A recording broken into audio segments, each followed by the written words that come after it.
Friends, இன்றைக்கி இஞ்சி தொக்கு பண்ணலான்ட்டு அதை எப்படி பண்ணுறதுங்கிறத நான் இன்றைக்கி உங்களுக்கு சொல்கிறேன். முதல்ல இதெல்லாம் ரெடி பண்ணி வச்சுக்கணும். இஞ்சி ஒரு கப்பு துண்டம் துண்டமாக நறுக்கி இப்படி வச்சுக்கணும். அப்புறம் உளுந்தம்பருப்பு கொஞ்சம், அதுக்கப்புறம் மிளகா வத்தல், அப்புறம் வெல்லம் கொஞ்சம், உப்பு, அதுக்கு தேவையான உப்பு, புளி கரைச்சி அதை ஊற போட்டு அதை கரைச்சி புளி கரைசல், வெந்தயம், மஞ்சப்பொடி, அதை இது பண்ணுறதுக்கு தொக்கு பண்ணுறதுக்கு நல்லெண்ணெய் ஒரு 6 ஸ்பூன். ஹாய் ஃப்ரெண்ட்ஸ், இப்போ நான் ஸ்டார்ட் பண்ணுறேன். எப்படி பண்ணுறதுன்னு பாருங்கள். ஃபஸ்ட்டு கொஞ்சம் எண்ணெய் விட்டு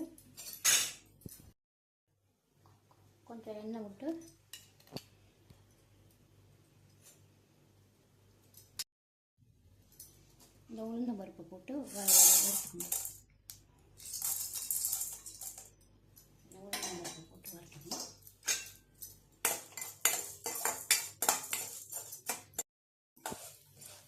இதுவும் மிளகா வத்தலும் போட்டுக்கணும். மிளகா வத்தலும் இதுவும்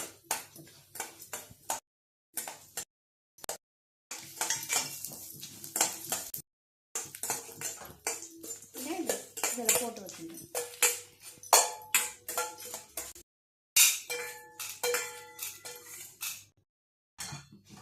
இதே எண்ணெயே இருக்குது. இன்னும் கொஞ்சம் எண்ணெய் விட்டுக்கலாம். இப்படி எண்ணெய் கொஞ்சம் 1 ஸ்பூன் விட்டு அந்த இஞ்சியை வதக்கிக்கணும். அந்த இஞ்சியை அப்படியே நல்லா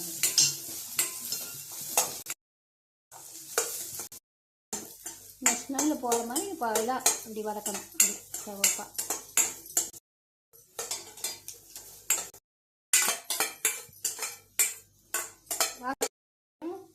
வதக்கிட்டு இதில் இப்படி போட்டு அது வெந்தயத்தையும் அதில் போட்டு தீண்டிடும். வெந்தயம் உடனே எடுத்துடணும், இல்லைன்னா வெந்தயம் தீண்டிடும். வெந்தயம் போட மறந்துட்டேன். அப்படி இல்லைன்னா இந்த வெந்தயத்தை வதக்கி அதோடு சேர்க்கலாம். வெந்தயம் போட்டு இருந்தால் அதோடு சேர்க்கலாம். இந்த நேரத்தில் இப்படி போட்டுண்டாச்சு. அடுத்தது இந்த புளி கரைசல் இருக்குது பார்த்தியா, இதில் ஒரு கப்பு எடுத்துட்டுருக்கேன். இந்த புளி கரைசலை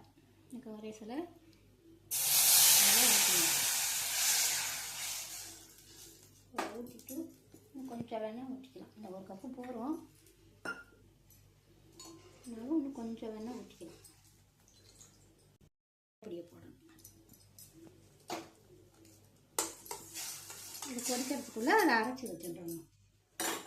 இதை மிக்சியில் போடணும். இப்போது இது இப்படி கொதிச்சுட்டு இருக்கும். இந்த உப்பையும்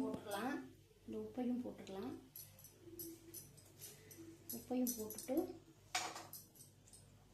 இந்த வெல்லம் எடுத்து வச்சுருக்கோம் பார்த்தியா, இந்த வெல்லத்தையும் அப்படியே போட்டுடலாம். இதில் போடணும். நல்லா கொதிக்கணும். ஸ்வீட்டாகவும் இருக்கும், காரமாகவும் இருக்கும், ரெண்டும் கலந்து இருக்கும்.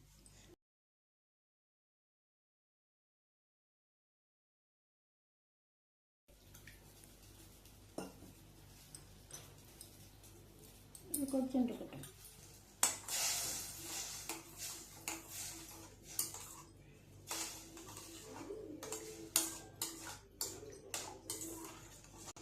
உளுத்தம்பருப்பு, மிளகா வத்தலை, வெந்தயம் இதெல்லாம் வறுத்து வச்சுருக்கோம் இல்லையா, இதே இப்போ பவுடர் பண்ணிக்கணும். கொதிச்சுட்டு இருக்கும்.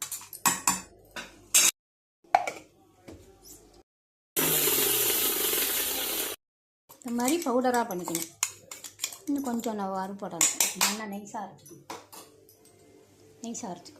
சரி,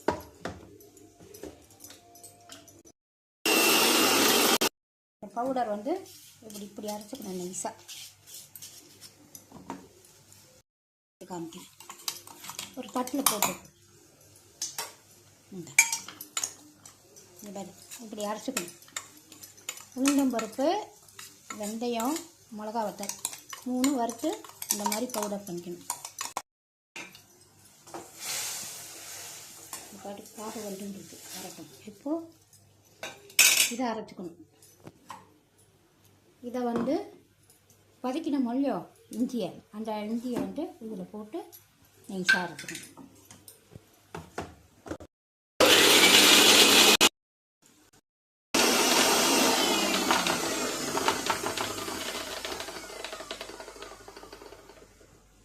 இப்போ எடுக்கிறேன். இதோ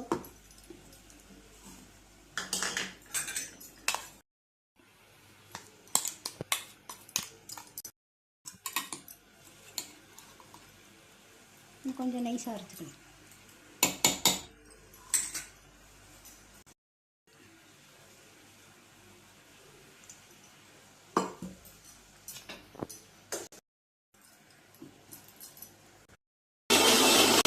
ஜாலம் விட்டு இப்படி நைஸாக அரைச்சிக்கணும். இப்போ அதை ஒரு கப்பில் போட்டுக்கலாம்.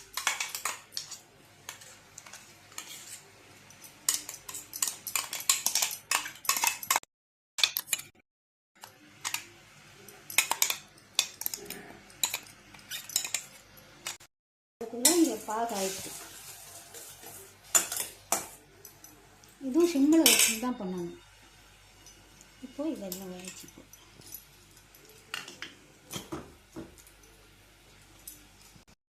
இந்த இஞ்சி விழுதை இதை அப்படியே போட்டு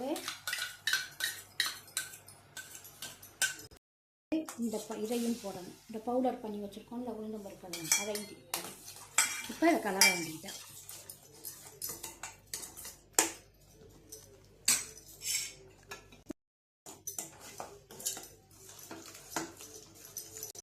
உப்பு போடலாம். உப்பு தான் ஏற்கனவே போட்டுட்டோம். இப்போ இன்னும் 2 மூட்டை நல்லெண்ணெய், 2 ஸ்பூன் நல்லெண்ணெய் விட்டு கலரும்.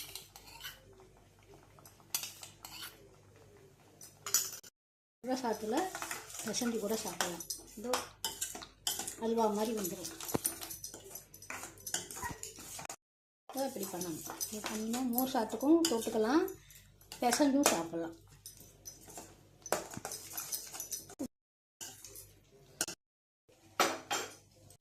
வெண்ணெய் விட்டால் ரொம்ப நல்லது. இன்னும் அது நல்லா சுருண்டு நல்லா இப்படி வரும். நல்லா இப்படிதான் நல்லா வரும். அப்படி நல்லா சாத்துலேயே பிசைஞ்சு சாப்பிட்லாம். மோர் சாத்துக்கு தொட்டுக்கலாம். மோர் சாத்துக்கு தொட்டுக்கலாம். இது மாதிரி பண்ணலாம். அவ்வளோதான், சரியாக போகும். ரெடி ஆகிடும் தொக்கு. தொக்குக்கு உண்டான பாட்டு இது பண்ணியாச்சு. இதுதான் கடைசியில் இது மாதிரி பண்ணி இறக்கி வச்சிடணும். கேஸ் ஆஃப் பண்ணிடலாம். அதெல்லாம் சாத்துலேயும் பிசைஞ்சு சாப்பிட்டுக்கலாம். இட்லி தோசைக்கும் பண்ணலாம். இது பண்ணிவிடுவோம்.